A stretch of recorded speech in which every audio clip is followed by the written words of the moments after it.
지난주에 강원도 교육청에 가서 강원도 원주에 가서 강원도 교육청에서 오신 인권조례 추진하시는 분들을 만났습니다. 아무 내용도 없는데 이걸 찍으시나요? 멋있잖아. 찍으시죠. 이거 당연히 맞췄네. 근데 제가 질문을 드렸어요. 지금 학생 인권이 없어서 불편한 사람들이 있냐고. 지금 강원도에서 지금 추진을 하고 있습니다. 지금 학생 인권이 없어서 어떤 문제가 있고 학생 인권이 없어서 지금 불편한 사람이 누구냐고. 그랬더니 그 부분에 대한 답을 못해요. 왜냐하면 지금 학생 인권이 없어서 문제가 아니라 사실 이 학생 인권 때문에 더 많은 문제들이 일어나고 있거든요. 그래서 왜 자꾸 이렇게 학생 인권 조례를 못 만들어서 이렇게 안 다릴까 생각을 해보면 우리가 똑같은 인권을 이야기하는데 다른 인권을 이야기하는 이유는 다른 세계관을 갖고 있기 때문에 그렇습니다. 다른 사상, 다른 어떤 이데올로기, 어떤 단어 안에는 어떤 사상과 세계가 어떤 이데올로기가 담겨져 있기 때문에 자신이 정의하는 어떤 인권이라든지 자신이 정의하는 그런 어떤 자유라든지 이런 것들이 확립이 돼야 비로소 편한 분들이 계세요. 그래서 저는 오늘 이 학교 인권조례 또는 학생 인권 조례안의 문제점에 이야기에 앞서서 이 학생 인권 조례를 추진하고 있는 분들이 어떤 사상 또는 이데올로기를 갖고 지금 이런 조례를 추진을 하고 있는지 먼저 간략하게 좀 설명을 드리고, 그리고 현재 학생 인권 조례안의 문제점이 어떤 식으로 지금 학교 현장에서 나타나고 있는지를 좀 설명을 드리도록 하겠습니다. 먼저 이 학생 인권 조례안을 우리가 조례를 이해하기 위해서 먼저 간략하게 좀 설명드리고 싶은 철학적인 용어 3가지가 있습니다. 철학적인 용어이기 때문에 길거나 복잡하게 설명하지 않고 아주 간단하게 제가 여러분들에게 설명을 드리기 위해서 이렇게 그림을 그려왔는데, 일단은 구조주의라는 단어를 좀 철학적 용어를 좀 이해할 필요가 있습니다. 스트럭처리즘이라고 할 수 있는데, 이 구조주의라는 것은 한마디로 무엇을 의미하냐면 어떤 사물을 우리가 이해할 때 어떤 사물의 의미는 그것을 둘러싼 어떤 문화적 구조들에 의해서 정의된다는 이론입니다. 사물의 의미가 그것을 둘러싼 어떤 문화적 구조에 의해서 이 의미가 정의된다는 이론이에요. 특별히 이 구조주의는요, 빛이나 어둠, 현상이나 실제, 정신, 물질, 참고 이렇게 대립된 개념, 쌍을 의존해서 이 사물을 정의합니다. 빛과 어둠은 대립적인 개념이죠. 현상과 실제가 대립적인 개념이고, 정신과 물질이 대립적인 개념이고, 참과 거짓이 대립적인 개념이죠. 이런 대립적인 개념 쌍을 토대로 이 사물의 의미를 이해를 한다는 거예요. 그래서 예를 들면 우리가 여자라는 단어를 이해를 할 때, 여자가 왜 그래?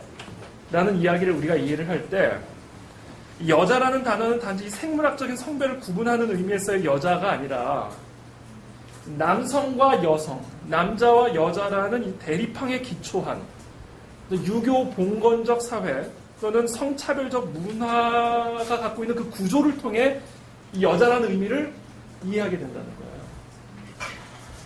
그래서 이처럼 구조주의라는 것은 이와 같이 어떤 사물, 어떤 의미를 이해를 할 때 그것을 둘러싼 문화적 구조, 특별히 이런 대립항에 기초해서 만들어진 이 문화적 구조에 의해서 여자라는 또는 사물을 이해한다. 이것이 이제 구조주의라는 철학 사조라고 설명을 드릴 수가 있을 것 같습니다.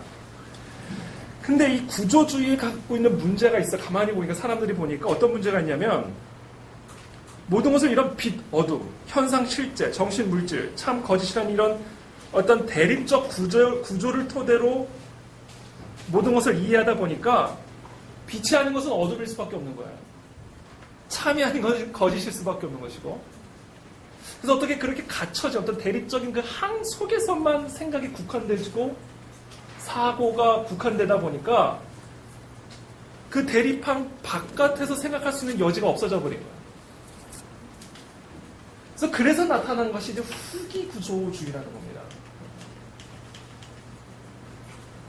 넘어가게. 후기 구조주의라는 거.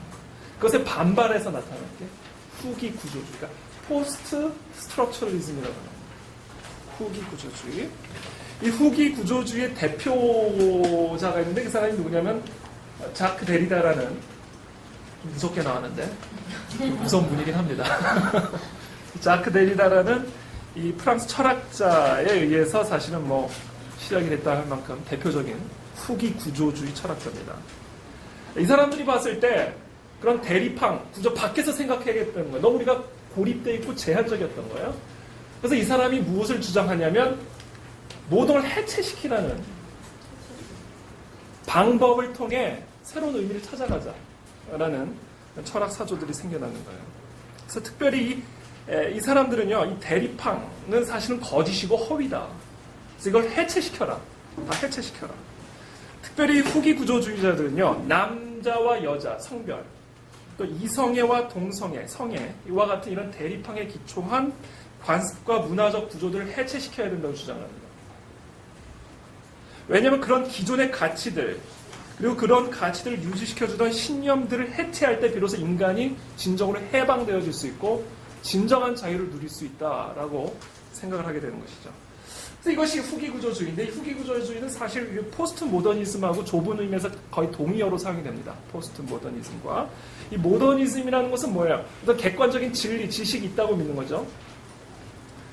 그래서 그 객관적인 지식을 토대로 진정한 평화와 번영을 누릴 수 있다고 생각한 게 모더니즘인데, 포스트 모더니즘 또는 이 포스트 스트럭처럴리즘은 뭐냐면 그런 객관적인 지식, 그동안에 우리가 믿어왔던 기존의 가치 안에는 어떤 꿍꿍이 속이 있다라고 생각이 듭니다. 꿍꿍이 속. 예를 들어 우리가 그동안 믿어왔던 객관적인 진리라고 하는 것들, 가치 중립적이라고 주장했던 그 모든 것들, 사실 그 안에는 꿍꿍이 속이 있고 사실은 그것들은 다 이데올로기의 탈이다 라고 생각하는 겁니다. 이게 이제 이 후기 구조주의나 포스트 모더니즘의 그런 주장이죠. 그래서 지금 제가 설명드린 이것을 좀 도표로 만들었습니다. 이해를 돕기 위해서. 구조주의가 결국 이런 후기 구조주의에 반발하여 후기 구조주의와 포스트 모더니즘이 시작이 된 겁니다. 지금까지 말씀드린 것처럼 기존의 신념과 가치들을 해체시키고 기존의 질서들을 해체시키고 진정한 해방을 누리자라는 그런 철학적인 사조라고 말할 수가 있겠죠. 그래서 이 두 사조, 이 후기 구조주의 포스트 모더니즘 두 사조의 가장 핵심은 결국 기존 질서의 해체입니다. 기존 신념의 해체. 이와 같은 이런 철학 사조 혹은 이데올로기, 세계관이 문학, 예술, 연극, 영화, 건축 여러 분야에 지대한 영향을 미치게 되었고, 그것이 소위 1968년 프랑스 문화혁명을 통해, 이걸 우리가 흔히 68혁명이라고 하는데, 이 68혁명을 통해 이 영향력이 전 세계적으로 확산이 되기 시작한 겁니다.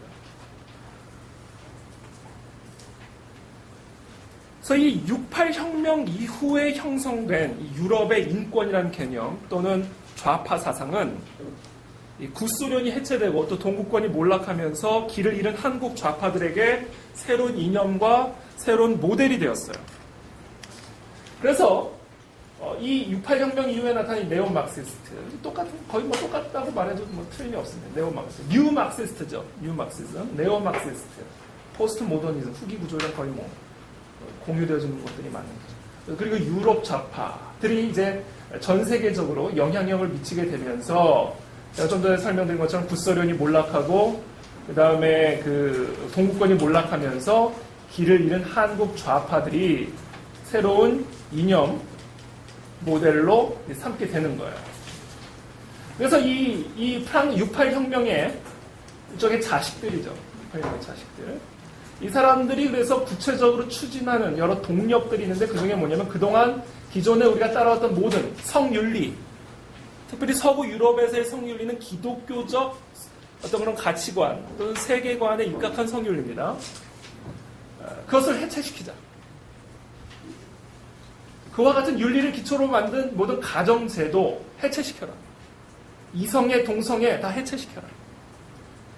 이런 논리로 확산이 되기 시작한 거고요. 또 한편으로는 자본주의 해체시켜라. 그리고 기독교 해체시켜라. 서구 유럽의 그동안 기독교적 신념, 그렇죠? 전통적인 신념이라고 믿었던 기독교 해체시켜라.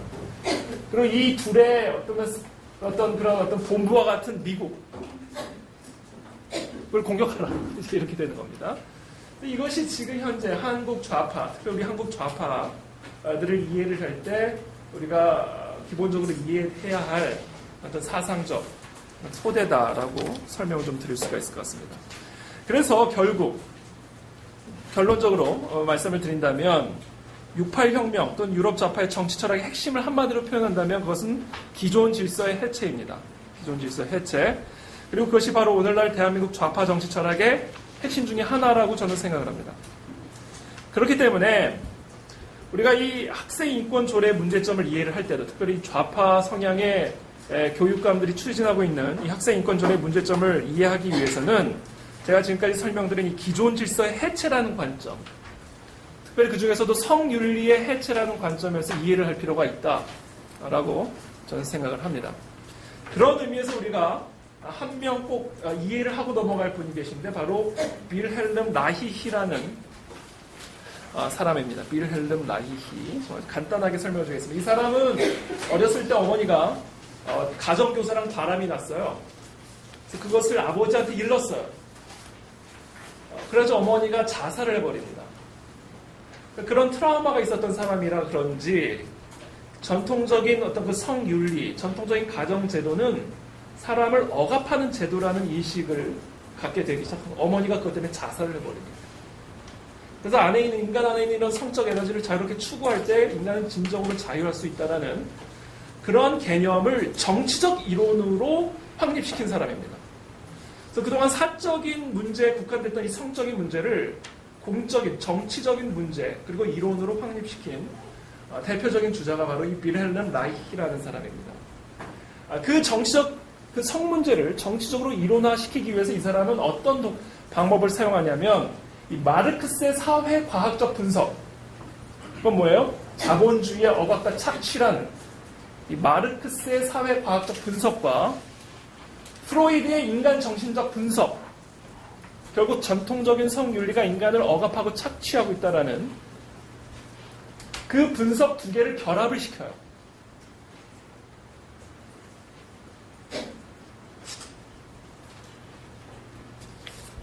그래서 성정치라는 새로운 분야를 이제 확립을 시킵니다. 이 마르크스의 분석과 프로이드의 인간정신적 분석을 결합을 시켜서 성정치, 그동안 사적인 영역에 속해 있던 성을 정치적인 어떤 그런 이론으로 확립을 시킵니다. 그래서 결국 마르크스가 주장한 노동력의 억압과 착취 구조에 대비해서 인간의 성욕구에 대한 억압과 착취를 분석한 거예요. 그리고 그 억압자와 착취자가 뭐냐면 바로 전통적인 신념, 특별히 기독교적인 성윤리, 가정구조, 이 모든 것들을 인간을 억압하고 착취하는 그런 착취자로 이제 주장을 하게 되는 것이죠. 그래서 이와 같은 사람들의 세계관에 따라 결국 어린이와 청소년의 성을 억압하는 성윤리, 또는 일부 일처제를 강요하는 가족제도, 또는 이성애만을 진정한 성으로 인정하는 그런 모든 성윤리는 우리 인간의 몸을 억압하고 통제하는 폭력적인 제도이고, 진정한 인간 해방을 위해서는 우리는 그와 같은 정치 문화 체제에 저항을 해야 된다. 그럴 때 비로소 우리 아이들이, 우리 청소년들이 진정으로 자유롭고 자치적인 노동자로서 이 세상을 살아갈 수 있다라고 생각을 하는 거예요. 그래서 결국 이와 같은 이 빌헬름 라이히의 이 성정치 이론들이 사실 그 68혁명의 큰 동력이 되고, 지금 현재 한국 좌파의 그 큰 동력이고, 특별히 학교 인권 조례, 학생 인권 조례안이라든지 지금 현재 동성결혼 합법화를 주장하는 모든 그 주장 배후에 있는 사상적 토대라는 것을 우리가 이해를 할 필요가 있습니다. 그러면 동성애를 인정하는 것과 동성결혼을 인정하는 것은 다른 문제입니다.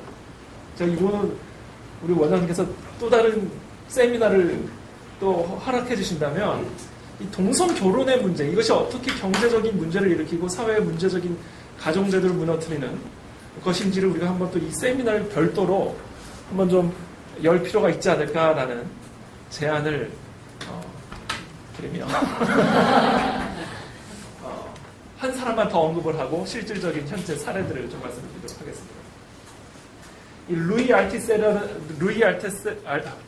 이 루이 알티세르라는 사람인데 이 사람이 이데올로기적 국가기구라는 논리를 펴니다. 이게 뭐냐면요. 두 가지 국가기구가 있어요. 억압적 국가기구가 있고 이데올로기적 국가기구가 있습니다. 이 억압적 국가기구라는 것은 아까 현재 우리 사회를 억압하고 있는 그런 모든 정부, 군대, 경찰, 법원 이것들이 다 억압적 국가기구예요. 우리들을 억압하고 착취하고 있는 억압적 국가기구입니다.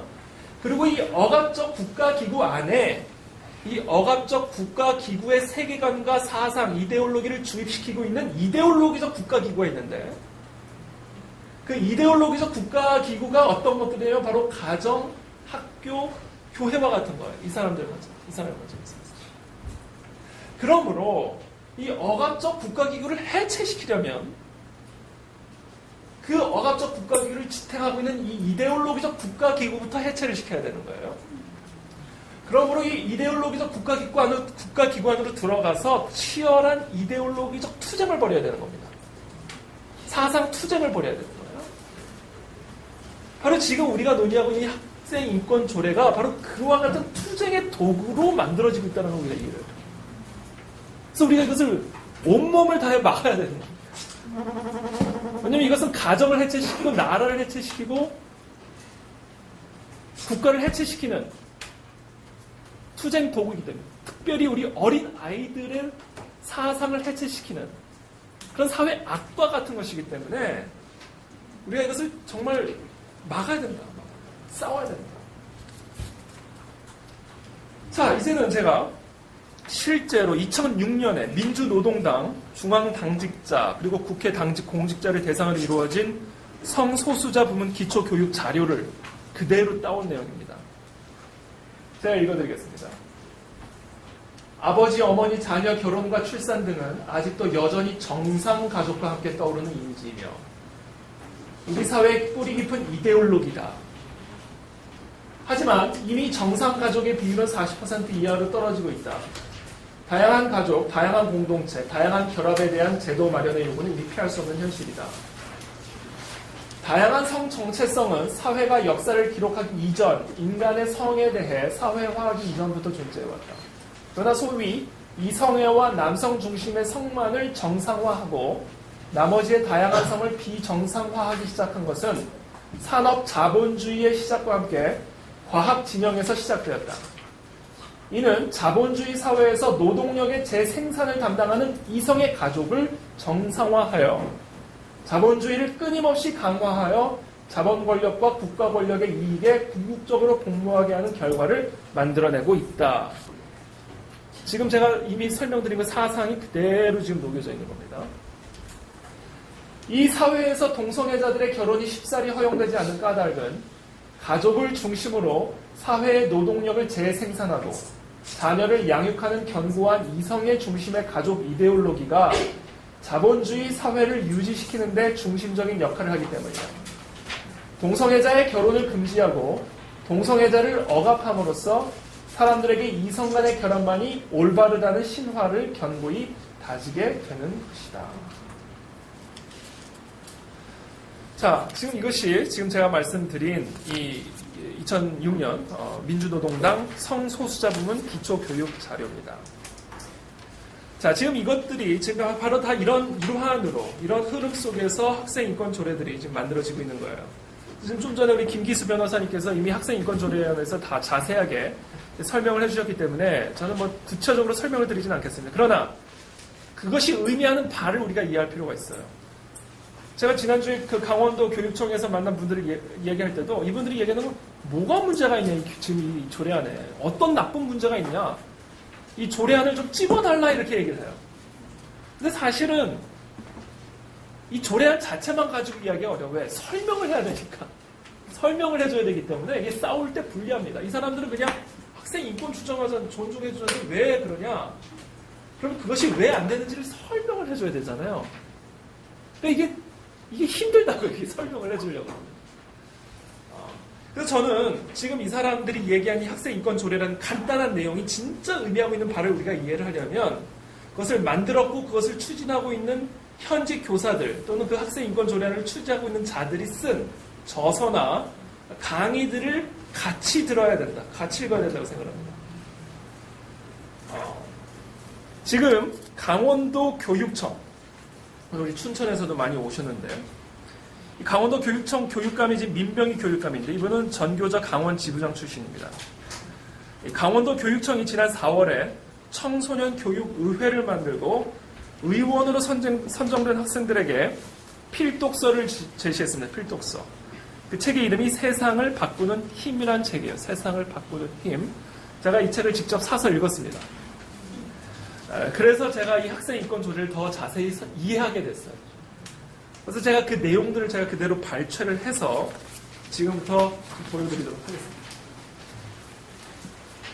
그 세상을 바꾸는 힘의 그 저자 가운데 학생 인권 조례 부분을 쓴 저자는 현재 전교조 학생 인권 국장입니다. 그 사람이 어떤 내용을 이야기를 했는지 한번 우리 같이 읽어보고, 저만 읽으면 심심하니까 다 같이 한번 읽어보겠습니다. 시작.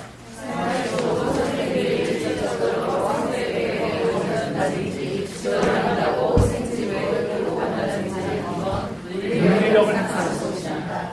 이건 눈에 보이는 폭력이죠. 결국 학생을 잘할까 말까를 판단하는 건 교장, 교감 선생님이에요. 이런 걸 권력이라고 하는데요. 눈에 보이지 않고 멍이 들거나 다치진 않지만 학교에 다닐지 못할지를 결정하는 거죠. 지금 이 이야기는 뭐냐면요.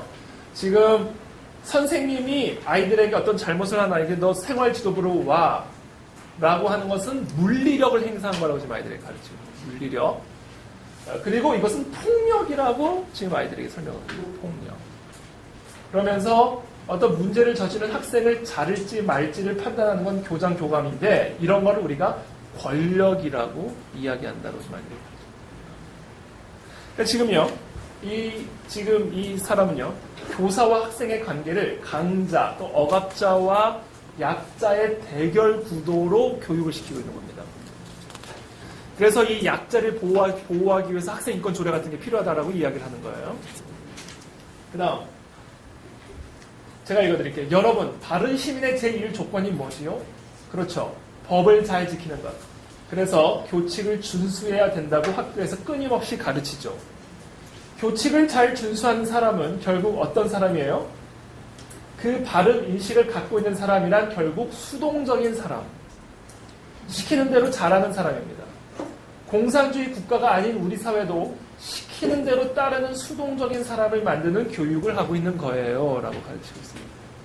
그러니까 선생님의 말을 잘 듣거나 학교 교칙에 순종하는 자를 마치 공산주의에서나 할 수 있는 일이라고 그렇게 가르치면서 그런 사람은 수동적인, 그러므로 법 준수자가 마치 부정적인 인간형인 것처럼 아이들에게 교육을 시키고 있습니다.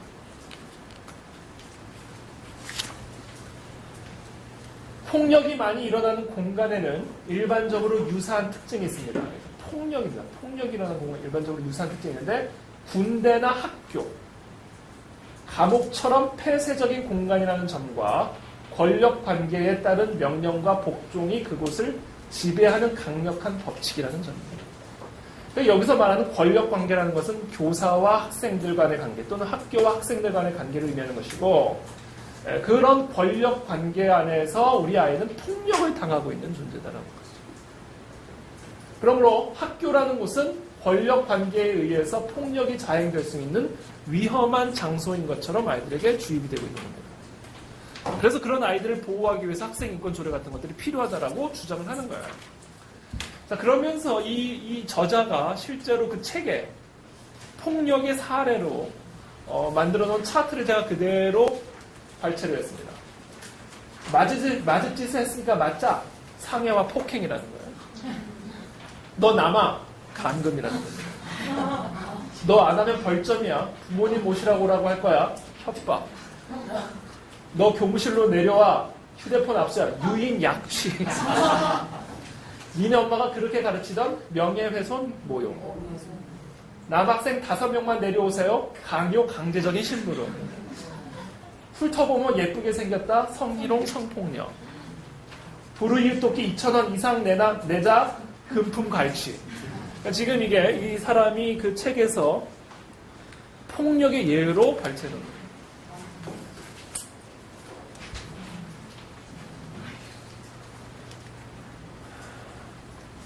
내가 비인간적인 대우를 당했을 때 이거 인권 침해 아니에요? 라고 학생들이 저에게 많이 물어봅니다. 그러면 저는 이렇게 대답합니다. 학생 인권조례 찾아봐. 거기에 관련된 조항이 있는지 없는지. 예컨대 내가 굉장히 모욕을 당한 것 같아요. 내가 이걸 회복하기 위해서 힘이 되는 근거들이 학생 인권조례에 있는지 없는지, 아니면 학생 인권조례에서 제시하는 해결 방식으로 이 문제를 풀 수 있는지 없는지 스스로 따져보는 겁니다. 그래야 당연한 듯 벌어지는 차별과 부당한 것에 맞설 힘이 생기게 되는 것이지요. 그러니까 결국 저는 뭐 좀 조그만 일부만 발췌를 해왔지만 사실 큰 흐름에서 결국은 교사와 학교에 대한 투쟁 의식을 강화시키는 교육을 지금 하고 있는 겁니다. 집회와 결사의 자유도 인정해야 된다고 지금 학생인권조례, 일부 학생인권조례에서 그렇게 이야기를 하고 있는 것이죠. 결국 투쟁의 장소로 변질될 수 있는 것이 학생인권조례다. 그래서 현재 어떤 일들이 벌어지고 있는지를 제가 사례로 간략간략하게 지금부터는 슬라이드로 보여드리도록 하겠습니다. 춘천의 한 초등학교의 그 도서관에 있는 인권이 뭐예요라는 책입니다. 부모님 말씀 무조건 따라야 하나요? 집회 및 결사의 자유. 시위하는 사람들을 만났어요. 정치는 어른들만의 것일까요? 국기에 대한 경례나 애국자 제창은 자신의 생각과 맞지 않다고 여기는 어린이가 있다면 그 생각도 존중해줘야 된다. 이런 것들이 지금 이 아이들 도서관에 있는 인권이 뭐예요라는 책이 나와 있습니다. 그 결과 어떤 일들이 벌어지고 있냐면 서울학생인권조례 공청회에서 여기 있는 아이들이 국기에 대한 경례를 거부하고 앉아 있습니다. 중고생 연대라고 정치 단체를 만들었어요. 여기 그 춘천에 베이스를 두고 있는 단체로 제가 알고 있는데 중고생 연대입니다. 여기 보면 교육제도 갈아엎자, 강제 보충 야자 저지를 위한 강원 지역 중고등학생 기자회견. 여기는 그 춘천에 있는 한 고등학교 개혁을 위한 학생 모집이라는 것은 이렇게 광고가 돼 있어요. 강제 보충 야자, 휴대폰 수거, 체벌 벌점, 무슨 고등학교 해도 너무하다. 학교의 주인은 학생입니다. 교사는 수십 명, 학생은 1000명이 훨씬 넘습니다. 학생들이 뭉쳐서 학교와 싸우면 그 어떤 교사와 학교도 버티지 못하고 학생을 위해 개혁됩니다. 심지어 이번에는 우리를 지켜줄 수 있는 법과 교육감이 있습니다. 모모모 고등학교 학생 여러분, 우리 똘똘 뭉쳐서 학교를 개혁해냅시다. 서울특별시 학생인권조례입니다. 아까도 우리 변호사님 말씀하셨듯이 임신 또는 출산, 성적 지향, 성별 정체성 등을 가지고 차별받지 않을 권리를 가진다는 명시되어 있는데 이것이 무슨 의미냐면요. 간단하게 얘기하면 아이들이 임신한 것에 대해서 옳고 그름을 따지면 안 된다는 이야기입니다. 왜? 그건 학생의 권리니까. 동성애, 트랜스젠더, 옳고 그름을 따지면 안 된다는 얘기예요. 왜냐하면 그건 학생의 권리이기 때문에. 이것이 지금 학생인권조례의 의미입니다. 그 결과 우리 아이들의 성윤리가 완전히 붕괴가 되고 있는데 여기 많은 분들이 이미 제 강의를 들으신 분들 알고 계시겠지만 또 처음 오신 분들을 위해서 제가 설명드리겠습니다. 서울시에서 서울시 세금으로 운영되어지는 아하 청소년 성문화센터라는 곳에서 아이들을 성교육을 시키는 시립 성문화센터입니다. 그것은 우리 학부모가 미리 들어가셔서 거기에 배치된 여러 조형물들과 작품들 쭉 사진을 찍었는데 이 작품은 지금 그 그룹 성관계를 갖고 있는 조형물로 보여주는 겁니다. 이건 제가 읽진 않겠어요. 그냥 보십시오.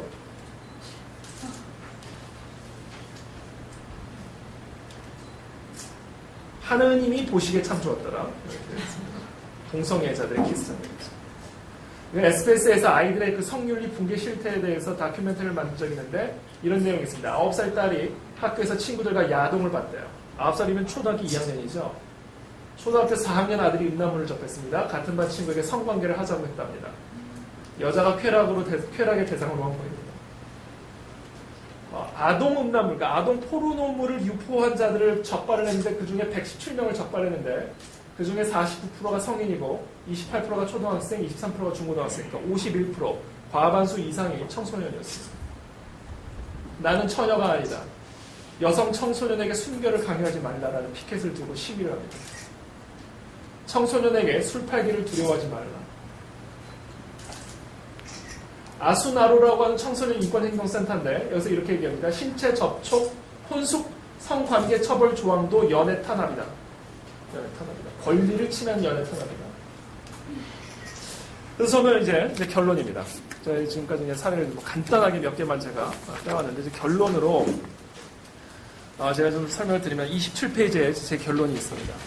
이 결론을 제가 마지막으로 마무리 짓겠습니다. 학생들의 인권이 중요합니다. 그러나 인권은 학생에게도 있고 교사에게도 있기 때문에 이 교사와 학생 간의 권리가 서로 충돌할 때 명쾌한 해법이 나오는 게 쉽지가 않죠. 그래서 갈등과 투쟁의 장소로 변질될 수밖에 없습니다. 그렇기 때문에 우리 지금 아이들에게 필요한 것은 인권 교육보다는 사실은 인성 교육이죠. 그것이 교육의 목적입니다. 제가 뒷부분에 고대 그리스에서 교육을 파이데이아라고 지칭을 했다는 이야기를 해놓고 있는데, 이 파이데이아는 어원적으로 아이를 인도한다는 의미를 가지고 있습니다. 아이를 이끌어간다는 것이죠. 그렇기 때문에 진정한 교육의 의미는 이끌, 즉 권위를 따라야 하는 것을 의미합니다. 근데 지금 이 학생 인권 조례를 추진하고 있는 사람들이 주장하는 것처럼 교사의 권위에 승복하는 그것이 마치 우리의 권리를 핍박하고 박해하는 그런 폭력인 것처럼 우리 아이들에게 교육을 시킨다면, 지금 우리 아이들에게 옳고 그름, 그리고 선과 악에 대한 그런 분별력이 연약한 우리 아이들이 앞으로 어떻게 건강한 사회의 일원으로 우리 사회를 이끌어갈 수 있을지 정말 걱정을 안 할 수가 없겠죠. 그래서 저는 오늘 이 특별히 마지막 부분에 말씀을 드리고 싶은 부분은, 지금 여기 우리 춘천에서도 많은 분들이 오셨지만 정말 우리 이 나라와 민족을 정말 사랑하는 우리 애국자들이 정말 우리 아이들의 미래를 책임지기 위해서 힘을 모아서 이 학생 인권 조례를 막아야 되고요. 특별히 강원도에서 지금 추진 중에 있는데, 여러분들 좀 관심을 갖고 우리가 이것을 어떻게 막을 수 있을지, 그리고 이미 통과된 학생 조례를 어떻게 다시 폐기할 수 있을지, 이런 것들 우리 변호사님, 법조인들을 비롯한 우리 많은 시민단체들이 정말 좀 더 진지하게 좀 고민을 했으면 좋겠다라는 제 마지막 바람을 끝으로 제 발제를 마치도록 하겠습니다.